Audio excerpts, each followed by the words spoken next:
Gabtali technical মোড় থেকে যুক্ত হচ্ছেন আমাদের সহকর্মী আবু সাইদ। সাইদ, আপনি তো রয়েছেন গাবতলী টেকনিক্যাল মোড়ে, তো সেখানকার পরিস্থিতি সম্পর্কে আমাদের জানান। শিক্ষার্থীদের দাবিগুলো কি, সে সম্পর্কে জন্য সবশেষ কি তথ্য রয়েছে আপনার কাছে, বিস্তারিত আমাদের জানান। রোমানা, আমি এই মুহূর্তে দাঁড়িয়ে আছি ঠিক গাবতলীর টেকনিক্যাল মোড়ে, যেটি আসলে ঢাকার ভিতরে প্রবেশের যে প্রবেশমুখ, সেই প্রবেশমুখ। এবং এই টেকনিক্যাল মোড়টি কিন্তু আসলে ঢাকা শহরের গুরুত্বপূর্ণ পয়েন্ট।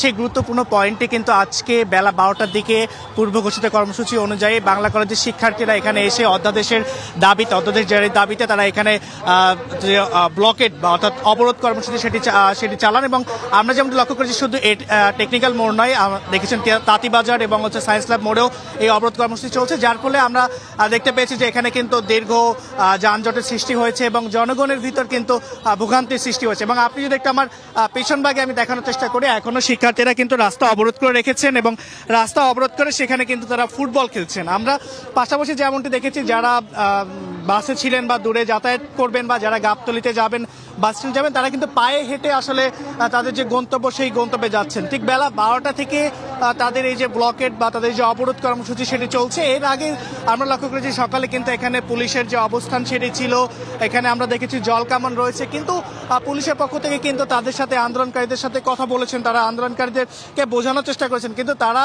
বলছেন যে যতক্ষণ পর্যন্ত না তারা তাদের যে দাবি, সেই দাবি, অধ্যাদেশ জারি যে দাবি, সেই দাবি মেনে নেওয়া হবে, ততক্ষণ পর্যন্ত তারা কিন্তু এই অবস্থান কর্মসূচি তারা চালাবেন। পাশাপাশি বলেছেন যে আগামীকালকে কিন্তু উপদেষ্টা পরিষদে একটি সভা রয়েছে, সেই সবাই যেন এই অধ্যাদেশ জারির কথাটি আসে, এই অধ্যাদেশ জারির বিষয়ে যেন আসলে চূড়ান্ত সিদ্ধান্ত সেটি নেওয়া হয়, সেই দাবিতেই কিন্তু তারা তাদের এই যে অবস্থান, সেই অবস্থান কর্মসূচি চলছে। এর পূর্বে তারা কিন্তু শিক্ষা ভবনে অবস্থান নিয়েছিলেন, শিক্ষা ভবনে তাদের যে অবস্থান, সেই অবস্থান কর্মসূচিও কিন্তু আসলে ছিল।